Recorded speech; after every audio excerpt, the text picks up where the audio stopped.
With Kings Island opening Snoopy Soapbox Racers in 2024, a lot of us are wondering, did this new coaster reset the park's clock in terms of when they'll add their next one? Also, will Kings Island seriously extend the Beast? And could we be seeing one of the park's classic coasters get removed soon? All of this and more with these 5 burning questions that I have for Kings Island. Welcome to Theme Park Recommendations. My name is Brandon and I'm really glad you're here. And this is a new video series I'm going to start doing on the channel. So if you like this concept and you want to see me do it for other parks, then be sure to let me know in the comments what park that is. But most importantly, give this video a like. Because if this video is popular, then I'm going to be making another one very soon on a different park. With all that being said, let's get into these burning questions. And the biggest one I have is Kings Island seriously going to extend the Beast? Kings Island recently sent out a survey to select season pass holders, basically asking them what their thoughts were if they would extend the Beast roller coaster. And you know, these surveys, we all have to kind of give our give and take with it, because some are more real, some are more kind of, I think, get a feel of things. If people like that, they might entertain it more. But this one was completely out of left field. Like, who does that? The Beast is a fantastic ride as is, and they just spent a ton of money having Gravity Group come in 2 years ago to like retrack a lot of it and reprofile some of the ride. So why would they need to extend into the Vortex plot of land to make it even larger? Now, the new stats would be pretty wild, not gonna lie. We would see the Beast offer a total length of over 10,000 feet and become the world's tallest wooden coaster.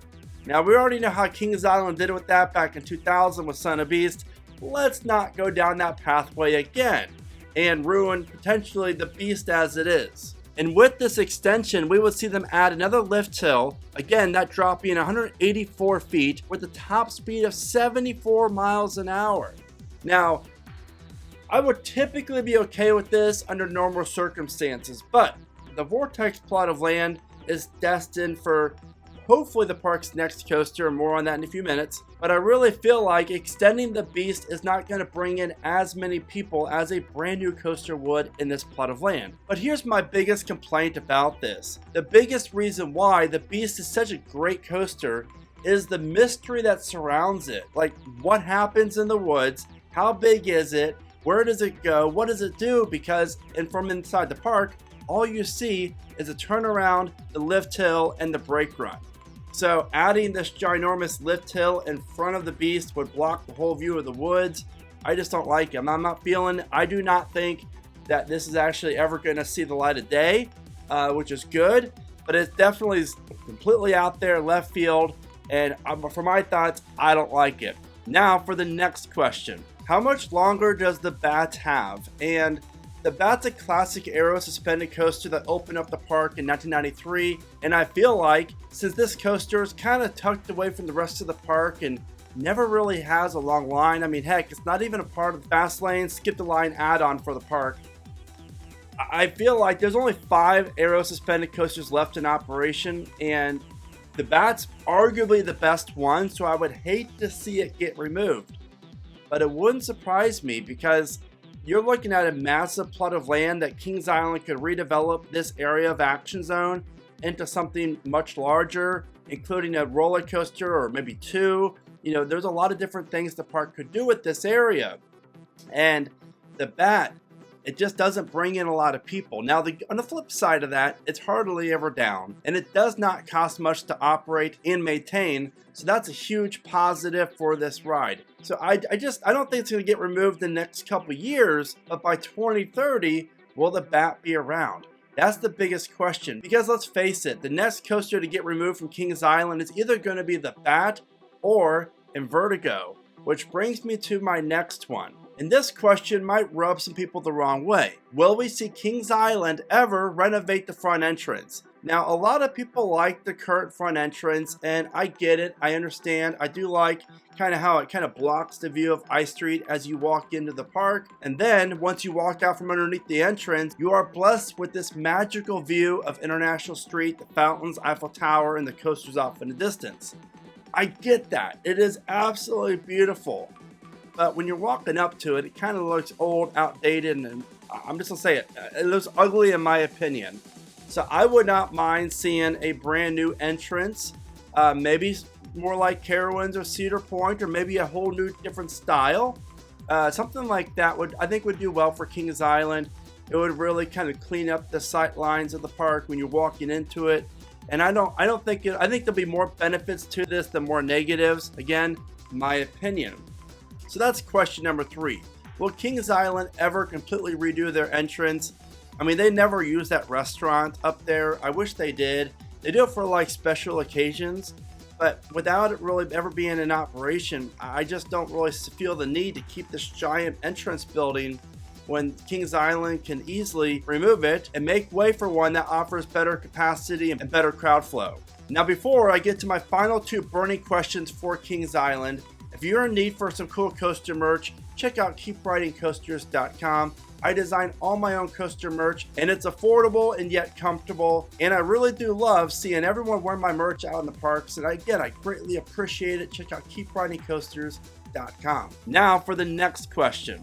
This one is very intriguing because with the Bat, I feel like the Bat or Invertigo goes next, and I could easily see Invertigo be the next coaster removed for the park if Kings Island plans on building a brand new front gate coaster. We've already seen the success of Gatekeeper and Fury 325 down at Carowinds and why this works out so well. And Kings Island's entrance could definitely use a refresh. And with Invertigo, which opened up in 1999, that ride, while I do enjoy it, it is the last one like it here in America. And there's only like 3 or 4 out there in the world that are still in operation. So this Vekoma inverted boomerang coaster did not really have a great lifespan at most parks. But Invertigo is still chugging away, and it's still offering a relatively smooth and enjoyable ride. But it's all about the real estate. And just imagine if Kings Island would remove the Timberwolf Theater, Congo Falls, as well as Invertigo to make way for a giant new coaster that's going to interact with the front gate of the park. Now, I really love this more than most ideas that I've ever had. This just makes so much sense. Congo Falls isn't very popular anymore. It costs a lot of money to maintain, and it's an old water ride that most parks don't even offer anymore. And obviously with Invertigo, it's an older ride too. Timberwolf, and while Kings Island does use this venue every once in a while, it's not that nice, and it takes up a huge plot of land, and it's not even covered. So having concerts here is a little bit more difficult in the summer because you never know when it's going to rain. So that is a big red flag for me, and this area of the park could easily benefit from a brand new coaster to wrap around the front of the park and to interact with the front entrance. And I did a video about this a while back. You should definitely check it out, where I share with you some concepts that I created about the King Cobra being born again into the park, and have B&M design the park a brand new surf coaster, which is B&M's modern take on the stand-up coaster. I really like that fit, and I would love to see a great looking coaster tower over this side of Action Zone, and of course, the front gate. Burning question number 5, my final one, and that is, when will Kings Island open their next coaster? Where will it be located? And what type will it be? Because with Kings Island adding their new family coaster this year, which is a great ride, does that reset Kings Island's clock? Because we already saw that 2025 is going to be Soak City Capital and a brand new water coaster. So that's a good move for Kings Island. But what about 2026 or 2027? Orion, the park's Giga Coaster, opened up way back in 2020, which seems like an eternity ago. Especially when you look at the trends of Kings Island in the past. Banshee was 2014, Mystic I believe was 2017, then Orion was 2020. So every 3 years, Kings Island adds a major staple coaster to the park.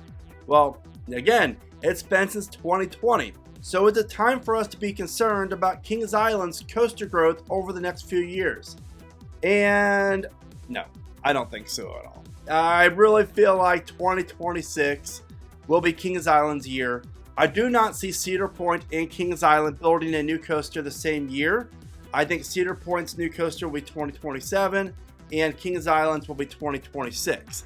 That is the good news. I'm pretty certain on that. I just think that time frame makes the most sense for the park.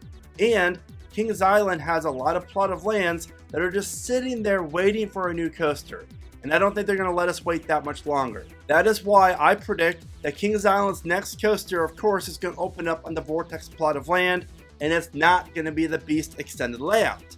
And what type of coaster? Well, I've said in the past videos, I really feel like a new Gerstlauer Infinity coaster would be a great fit for Kings Island and in this location, especially with the awesome lighting package. Whatever type of coaster that the park does build here, I hope it's tall, because Vortex was 148 feet and it dominated the back of the park. And walking through Coney and Rivertown and not seeing a coaster there is just really weird. So I would love to see a coaster around 150 to 180 feet tall in this location. Now, it could be a B&M dive coaster. We know that Cedar Fair loves those style of rides. And now with the Six Flags merger, we could possibly see even more of those style of coasters open up. A dive coaster is very smart for Kings Island for capacity reasons as well as reliability and for the whole GP aspect of it. But I feel like Kings Island, their next coaster is going to be a little bit more intense than most of the coasters that Kings Island are, and that's great for the park. I really feel like we could be looking at either a Gerstlauer Infinity coaster or a Mach Striker coaster. Voltron just opened up over in Europe at Europa Park, and this coaster from Mach Rides is just insane. If Kings Island would build a coaster like Voltron, we might be looking at the best coaster in the entire state of Ohio. That is how good this ride looks and is. So Mach Rides and Cedar Fair really enjoy working together, so I could easily see this happening. But again, whatever coasters come into this area, I think it's going to feature a few inversions. Kings Island only has 3 coasters in operation right now that flip you upside down. You have Vertigo, Banshee, and Flight of Fear. So whatever new coaster that they're going to be adding, I really feel like you're going to see 2 or 3 inversions or even more. Now with Canada's Wonderland getting that awesome looking Premier multi-launch coaster, maybe Kings Island gets a crazy looking Premier launch coaster too. I mean, I would not say no to that, but I feel like the solid bet is something with the vertical lift hill, so maybe some launches, a beyond vertical drop, something that's going to dominate the back area of the park and offer a great lighting package. That style of ride, in my opinion, would make the most sense for Kings Island and complement the rest of the park's coaster collection the best way. Speaking of Kings Island's coaster collection, if you're wondering how I rank the coasters from worst to best, then the video at the bottom of your screen is just for you. With that being said, what are your thoughts on my 5 burning questions for Kings Island, and what are some of your questions for the park going forward in the future? Let me know in the comments, and as always, thank you so much for watching. Remember to smile today, think positive, and keep riding coasters.